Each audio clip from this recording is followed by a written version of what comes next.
It was a chilly afternoon, the kind where the sun seems to hide behind a thick blanket of clouds, casting a gray pall over everything. I had just finished a long day at work, my mind heavy with the stress of deadlines and the endless pressures of life. My car hummed quietly as I drove through the familiar streets of the city, the world outside looking almost dreamlike through the fogged-up windows. The streets were quieter than usual, almost deserted, as if the world had decided to slow down for a moment. I was lost in my thoughts, the kind of tired that made everything feel distant and blurry, when suddenly, *thud star. My heart raced.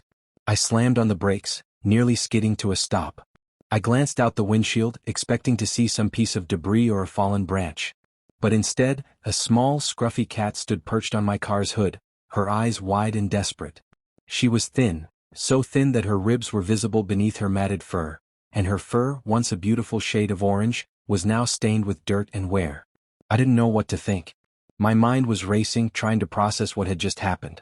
I rolled down the window, the cold air rushing in, and the cat's eyes locked onto mine. She didn't run. Instead, she jumped down onto the ground, walking cautiously toward the front of my car, her tail flicking nervously. I was about to drive off, dismissing the incident as just another strange moment in the city, but then, to my shock, the cat jumped back up onto the hood, her eyes never leaving mine. "Please, take my kittens home," she said, her voice soft but filled with an urgency that made my chest tighten. I froze, staring at her in disbelief. Could I have heard that correctly? A cat speaking? But there was no mistaking the desperation in her eyes. "They're cold. Hungry. I can't protect them anymore," the cat continued, stepping closer to the windshield, her tiny body trembling. "Please, I'm begging you. Take them home." I felt my breath catch in my throat. I didn't know whether I was imagining things, but the look in her eyes was unmistakable. The kind of look that only someone in true need of help could give. I swallowed hard, unsure of what to do. The cat's pleading gaze remained fixed on me. I could feel her pain. My heart ached for her, as if some invisible thread had tied our souls together in that moment. Without fully understanding why, I opened the door, stepped out into the cold, and followed her as she scurried down the street. She led me through alleyways, past abandoned buildings, and into a forgotten corner of the city. The further we went, the more I could sense the weight of her exhaustion, the weariness in her steps. She wasn't just leading me to her kittens. She was showing me a part of her life I hadn't asked for, but now I couldn't turn away from. Finally, we reached a small, dilapidated shed behind an old warehouse. The air was thick with the scent of decay, and the ground was covered in wet, frozen leaves. The cat stopped and mewed softly, her head lowered as she looked inside the dark space. Inside the shed, huddled together for warmth, were 3 tiny kittens. Their fur was soft but dirty, their eyes still closed, and their tiny bodies shivering from the cold. They were so small, so fragile, that my heart broke at the sight of them. The mother cat watched me carefully, her gaze filled with both sorrow and hope. "Please," she whispered again, her voice breaking. "I can't care for them anymore. They need you. Please take them."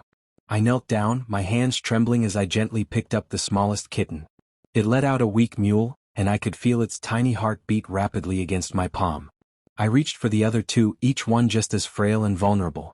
I couldn't imagine the pain the mother cat must have felt, knowing her kittens were in danger and unable to protect them anymore. Tears welled up in my eyes. I didn't know if I was doing the right thing, but in that moment, I knew I couldn't leave them there. I couldn't just walk away from this. I gathered the kittens in my arms, feeling their tiny bodies shiver, and turned to look at the mother cat one last time. Her eyes met mine, filled with gratitude and sorrow. She didn't follow me as I walked back to the car. She stood there, watching from the shadows, her body frail and thin in the cold night air.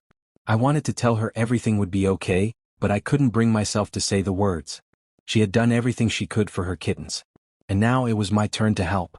I drove home, the kittens nestled in a box on the passenger seat, their tiny bodies shaking from the cold.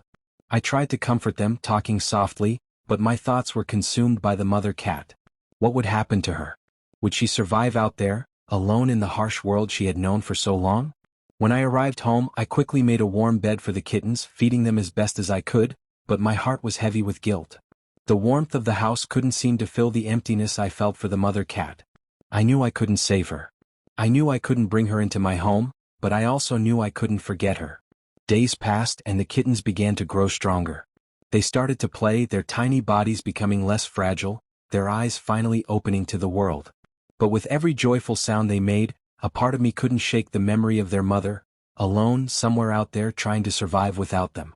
I went back to the spot where I had left her, hoping to find some trace of the mother cat. But she was gone.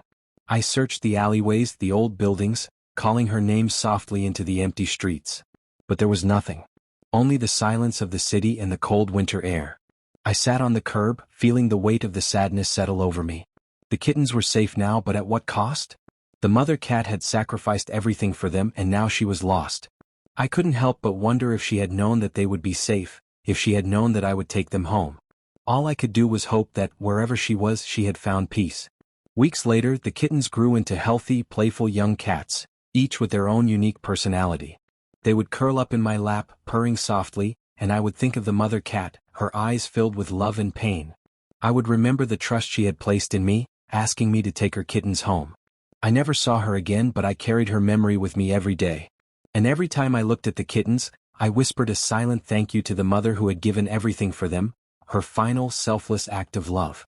I would never forget her. And I would make sure her kittens knew every day how much they were loved.